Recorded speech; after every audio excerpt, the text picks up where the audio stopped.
گزشتہ جماعت سے آپ احباب کے سامنے شرک کے متعلق اور توحید کے متعلق آپ سے گفتگو ہو رہی ہے. اسی سلسلے کو بڑھاتے ہوئے انشاءاللہ آج بھی آپ احباب کے نزدیک شرک کے متعلق چند معلومات پیش کروں گا. میں نے عرض کیا کہ ابتداءً شرک کی دو قسمیں ہیں: شرک فی الذات اور شرک فی الصفات. شرک فی الذات کا معنی یہ ہے کہ اللہ تعالیٰ کے سوا کسی غیر کو اللہ تبارک و تعالیٰ کی ذات مبارکہ میں برابر کر دینا یا اس کا ہمسر اور شریک سمجھنا، یہ شرک کی ذات کہلاتا ہے. اور شرک کی صفات کہ اللہ تبارک و تعالیٰ کی جتنی بھی صفات کاملہ ہیں ان صفات جیسے صفات جو ہے کسی غیر کے اندر ماننا، یہ شرک کی صفات سے لازم ہے. تو الحمدللہ ثم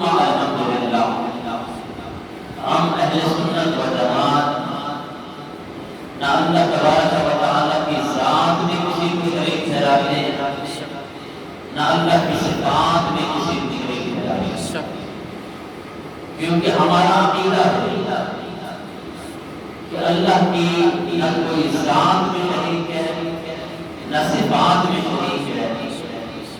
اللہ تبارک و تعالیٰ کی ذات واجب الوجود ذات ہے، اس کا کوئی ہمسر نہیں، وہ نہ کسی سے پیدا ہوا ہے نہ اس سے کوئی پیدا ہوا ہے، وہ لا ند ہے ولا ضد ہے، اس کا کوئی شریک نہیں ہے۔ اور اسی طرح جس طرح کی شرک فی الذات کے اندر ہم اللہ تبارک و تعالیٰ کے لیے کسی کو شریک نہیں ٹھہراتے، تو اسی طرح شرک فی صفات میں بھی ہم اللہ تبارک و تعالیٰ کے ساتھ کسی کو شریک نہیں ٹھہراتے۔ اصل میں مسئلہ جہاں سے ہوتا ہے وہ یہ ہے کہ جب ہم اہل سنت و جماعت والے انبیاء کرام رسول اعظام کے معجزات، ان کے کمالات، ان کے جب تصرفات بیان کرتے ہیں تو کچھ لوگوں کو یہ شبہ ہو جاتا ہے کہ یہ شرک کر رہے ہیں۔ اور اسی طرح جب ہم اللہ والوں کی کرامات کا اور ان کے تصرفات اور ان کے کمالات کا جب ہم ذکر کرتے ہیں تو لوگوں کو یہ شائبہ ہو جاتا ہے، یہ شک ہو جاتا ہے کہ جناب یہ اللہ کے ساتھ شریک کر رہے ہیں۔ پہلے ابتداءً میں نے آپ کو سمجھا دیا کہ نہ ہم اللہ کی ذات میں کسی کو شریک ٹھہراتے ہیں، نہ اللہ کی صفات میں کسی کو شریک ٹھہراتے ہیں۔ اللہ کی ذات واجب الوجود ذات ہے، اللہ کی صفات جو ہے اس جیسی صفات بھی ہم کسی کے اثر نہیں مانتے اور اس کے ساتھ کسی کو شریک نہیں ٹھہراتے۔ جتنی بھی اللہ تبارک و تعالیٰ کی صفات ہیں وہ کامل ہیں، ابدی ہے، ازلی ہے، لا محدود ہے اور لا متناہی ہے، اور وہ بذات خود ہے۔ باقی جو ہم یہ اولیاء کرام کے اندر یا انبیاء کرام کے اندر جو صفات، جو کمالات، جو تصرفات، معجزات اور جناب والا کرامات کا جو ذکر کرتے ہیں اس کے ساتھ ہم یہ کہتے ہیں کہ یہ جو صفات انبیاء کرام کے ساتھ ہیں یہ اللہ کی عطا سے ہے، اللہ کی عطا سے ہے۔ اور اللہ انبیاء کرام کی جتنی بھی اوصاف ہیں، جتنی بھی صفتیں ہیں، میں انشاءاللہ اپنا تمام کو آپ کے سامنے رکھتا جاؤں گا، قرآن پڑھتا جاؤں گا، وہ سب کی سب جتنی بھی صفتیں ہیں، بلکہ یہاں تک ان کی اپنی ذات بھی حادث ہے۔ جب ایک چیز حادث ہے، مخلوق ہے، اور اس کی جتنی بھی صفات ہیں وہ ازلی نہیں ہے، ابدی نہیں ہے، تو پھر شرک بنتا نہیں ہے۔ اگر یہ بات ہے تو پھر آئیے، میں نے جس طرح کے آپ کو پچھلے جمعہ مبارک میں بتایا کہ اللہ تبارک و تعالیٰ کی دو صفتیں ہیں، ایک ہے سمیع ہونا، ایک ہے بصیر ہونا۔ سمیع کا معنی ہے سننے والا، بصیر کا معنی ہے دیکھنے والا۔ اب یہی دو صفتیں خالق کائنات نے جب اپنے لیے بیان کی تو خالق کائنات نے قرآن پاک میں 5ویں پارہ سورۃ النساء آیت نمبر 51 میں ارشاد فرمایا، ان اللہ کان سمیعا بصیرا۔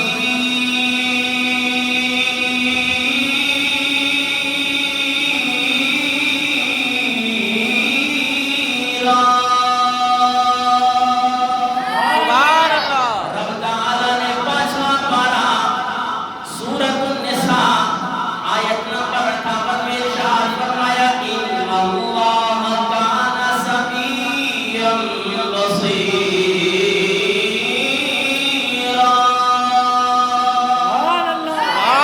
بے شک اللہ تبارک و تعالی سننے والا اور دیکھنے والا ہے۔ اللہ تبارک و تعالی نے اس آیت مبارکہ میں اپنے دو وصف کے ارشاد فرمایا۔ خالق کائنات نے ارشاد فرمایا، میں سمیع بھی ہوں، میں بصیر بھی ہوں، میں سننے والا بھی ہوں، میں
محتاج نہیں، اور اللہ کے بندے سمیع اور بصیر ہونے میں اللہ کے محتاج ہیں۔ اللہ تبارک و تعالیٰ کی جو صفت سمیع اور بصیر ہے وہ ازلی ہے، ابدی ہے، قدیم ہے، اور جناب والا حادث نہیں ہے، لا محدود ہے۔ لیکن انسان کے اندر جب سماعت کو مانتے ہیں، انسان کے اندر جب ہم یہ کہتے ہیں کہ انسان بھی سننے والا، انسان بھی دیکھنے والا، عزیزان محترم اس کا مطلب یہ ہے کہ اللہ کی یہ مخلوق ہے، اور سننا اور جناب والا دیکھنا یہ اگرچہ انسان کے ساتھ صفت ہے لیکن یہ حادث ہے، ختم ہونے والی ہے۔ جب انسان فوت ہو جاتا ہے تو سننا بھی بند، دیکھنا بھی بند۔ تو پتا چلا عزیزان محترم یہ جو صفات ہے سننا اور دیکھنا یہ قدیم نہیں ہے، حادث نہیں ہے جناب والا۔ جب یہ حادث ہو گئی قدیم بھی نہیں ہے تو پتا چلا کہ اللہ اور اس کے رسول میں جو اللہ کی صفات مانی جاتی ہیں وہ حادث مانی جاتی ہیں، اللہ کی ادا سے مانی جاتی ہیں۔ اللہ تبارک و تعالی سمیع بھی ہے، اللہ تعالی عزیزان محترم بصیر بھی ہے، وہ کسی کا محتاج نہیں ہے۔ اگر انسان سمیع اور بصیر ہے وہ اللہ کا محتاج ہے۔ تو جب اتنا فرق ہو جائے تو شرک بنتا نہیں۔ اگر شرک ہے وہ پھر بھی کہے تو پھر آپ اس کو کہو کہ یہ قرآن کو شرک کی تعلیم دے رہا ہے۔ ادھر سے اللہ کہتا ہے کہ میں سمیع اور بصیر ہوں، پھر ادھر سے انسان کے لیے ہماری کی کائنات فرماتا ہے کہ یہ بھی ہم نے انسان کو فجعل اللہ سمیع بصیرا، اسے سننے والا اور دیکھنے والا بھی بنایا۔ آئیے ایک صفت اللہ تبارک و تعالیٰ کی رؤوف اور رحیم بھی ہے۔ اللہ رؤوف اور رحیم ہے کہ نہیں؟ اللہ مہربان ہے کہ نہیں؟ اللہ رحم کرنے والا ہے کہ نہیں؟ خالق کائنات نے اپنی اس وصف کو بیان کرتے ہوئے 18واں پارہ سورہ نور آیت نمبر 20 میں ارشاد فرمایا وَأَنَّ اللَّهَ رَءُوفٌ رَحِيمٌ۔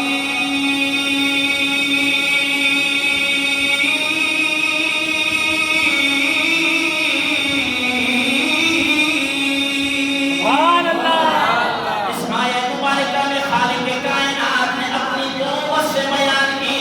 خالق کائنات نے ارشاد فرمایا میں رؤوف بھی ہوں، میں رحیم بھی ہوں۔ عزیزان محترم اللہ تبارک و تعالیٰ کی یہ صفت رؤوف ہونا اور رحیم ہونا، اگر جناب والا ہم ان کی بات مان لیں کہ اگر رؤوف اور رحیم کسی اور کو مانے گی، اللہ تبارک و تعالیٰ کے علاوہ کسی اور کو رؤوف اور رحیم مانے گی تو عزیزان محترم ان کے نزدیک یہ شرک ہوگا۔ آئیے عزیزان محترم میں قرآن کا اور دوسرا مقام 11واں پارہ سورہ توبہ آیت نمبر 128 پڑھنے لگا ہوں۔ خالق کائنات نے ارشاد فرمایا اپنے حبیب کے لیے لقد جاءکم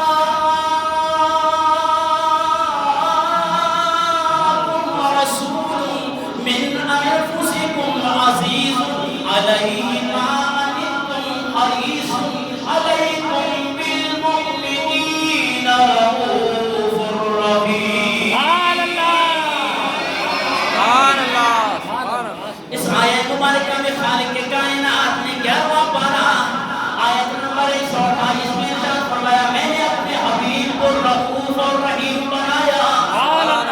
اللہ کا حبیب بھی رؤوف اور رحیم، اللہ کی رؤوف اور رحیم جناب والا شرک بنتا نہیں، اس لیے نہیں بنتا کہ اللہ تبارک و تعالیٰ رؤوف اور رحیم ہونے میں کسی کا محتاج نہیں، اور اللہ کے حبیب حضرت محمد مصطفیٰ صلی اللہ علیہ وسلم رؤوف اور رحیم ہونے میں اللہ کے محتاج ہیں۔ پھر جب اتنا فرق ہو جائے تو شرک بنتا۔ اب اگر کوئی حضور نبی کریم صلی اللہ علیہ وسلم کو رؤوف اور رحیم کہتے تو جناب یہ شرک ہو گیا، کیونکہ اللہ بھی رؤوف رحیم اور اللہ کا حبیب بھی رؤوف رحیم۔ ہم کہتے ہیں کہ اللہ رؤوف اور رحیم ہونے میں کسی کا محتاج نہیں ہے، اور حضور نبی کریم صلی اللہ علیہ وسلم رؤوف اور رحیم ہونے میں اللہ کے محتاج ہے۔ اور اسی طرح آئیے عزیزان محترم 11واں پارہ سورہ یونس آیت نمبر 65 میں یہ جو عزت والا ہونا ہے، عزت والا ہونا یہ اللہ تبارک و تعالیٰ کی صفت ہے۔ عزت والا ہونا اللہ کی صفت ہے۔ اگر اس کمپنی کے کسی بھی مولوی کو یہ بات سمجھ نہ آتی تو اس سے آپ یہ پوچھ لیں کہ کیا تمہارا باپ بھی عزت والا ہے کہ نہیں؟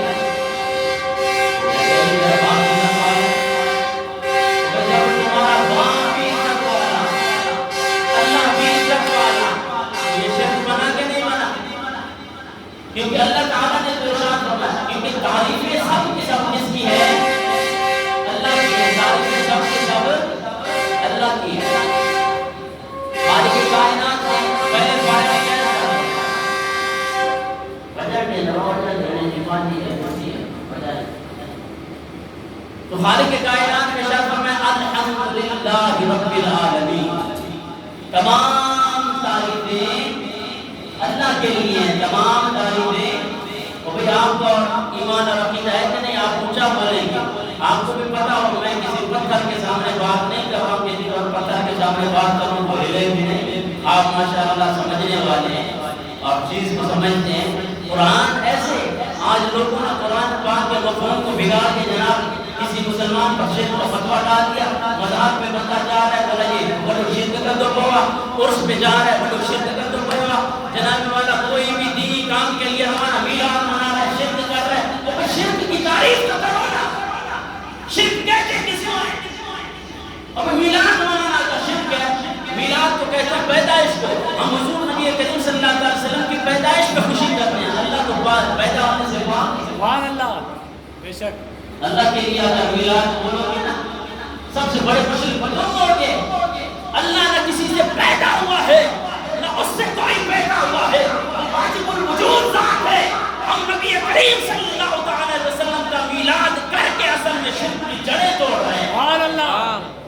تم آج مسلمانوں کو کون سی تعلیم دینا چاہتے ہو؟ میں نے کہا نا کہ اللہ تبارک و تعالیٰ کی ایک صفت عزت والا ہونا ہے۔ خالق کائنات نے 11واں پارہ سورہ یونس آیت نمبر 65 میں ارشاد فرمایا ان العزت للہ جمیعا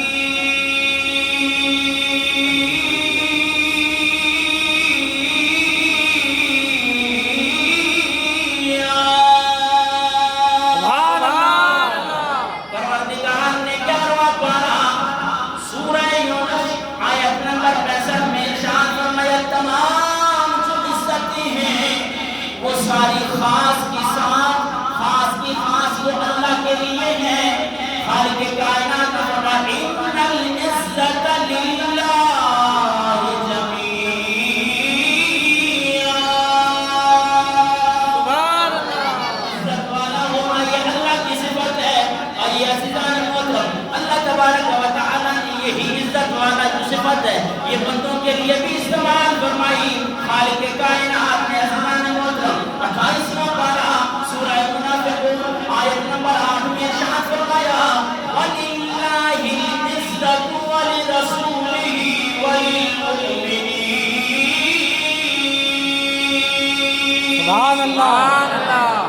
یہ عزت والا ہونا اللہ کے لیے بھی ہے، اللہ کے رسول کے لیے بھی ہے اور مومنین کے لیے بھی ہے۔ سبحان اللہ۔ اب اللہ بھی عزت والا، اللہ کا رسول بھی عزت والا، مومنین بھی عزت والے، ان کے عقیدے کے مطابق یہ شرک بنتا ہے، کیونکہ جناب وہ تو کہتے ہیں کہ یہ سنی حضرات، یہ بریلوی حضرات اللہ کی صفات مخلوق میں مانتے ہیں، ہم کہتے ہیں قرآن میں شرک کی تعلیم نہیں دے رہا ہے۔ خالق کائنات ایک جگہ پہ ارشاد فرماتا ہے کہ ان اللہ، خالق کائنات نے فرمایا ان العزت للہ جمیعا، ساری عزت اللہ کے لیے ہے، اور دوسرے مقام پہ 28ویں پارے میں سورہ منافقون میں آیت نمبر 8 میں ارشاد فرماتا ہے کہ بے شک عزت والا اللہ بھی ہے اور اس کا رسول بھی ہے اور مومنین بھی عزت والا۔ سبحان اللہ۔ اب اللہ بھی عزت والا، اللہ کا رسول بھی عزت والا، مومنین بھی عزت والے، یہ شرک بنا کہ نہیں بنا؟ ان کے نزدیک بنتا ہے، کیونکہ یہ واقعہ نہیں کرتے، ہم کہتے ہیں کہ اللہ کی عزت خود بخود ہے اور اللہ کے رسول کی جو عزت ہے وہ اللہ کے عطا کرنے سے۔ سبحان اللہ۔ بندوں کے مخلوق کے اندر جو عزت ہے، مجھے عزت دینے والا اللہ کی ذات ہے، نبیوں کو عزت دینے والا اللہ کی ذات ہے۔ جب اتنی محتاجی پائی جائے تو پھر شرک بنتا نہیں ہے۔ عزیزان محترم، آئیے رب ہونا کس کی صفت ہے؟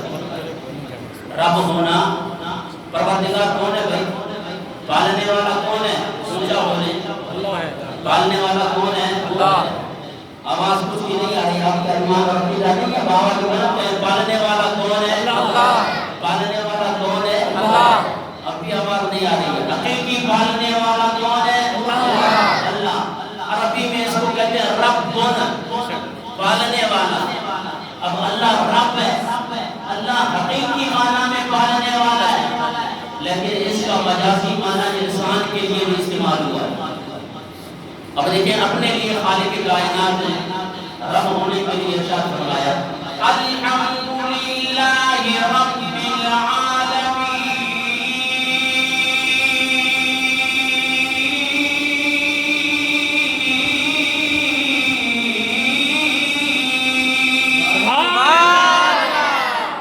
اللہ اکبر کبیرہ خالق کائنات نے اپنے لیے ارشاد فرمایا تمام تعریفیں اللہ کے لیے وہ اللہ جو تمام عالمین کا پالنے والا ہے تمام عالمین کا رب ہے رب بمانا پالنے والا ہے عزیزان محترم آئیے قرآن پاک کا ایک اور مقام حضرت یوسف علیہ السلام نے بھی اپنے بادشاہ کے لیے عزیز مصر کے لیے بادشاہ کے لیے رب کا لفظ استعمال کیا سبحان اللہ اللہ اکبر کبیرہ 12واں پارہ سورہ یوسف آیت نمبر 41 میں خالق کائنات نے ارشاد فرمایا یا صاحب السجن اما احدكما فيسقي ربه خمرا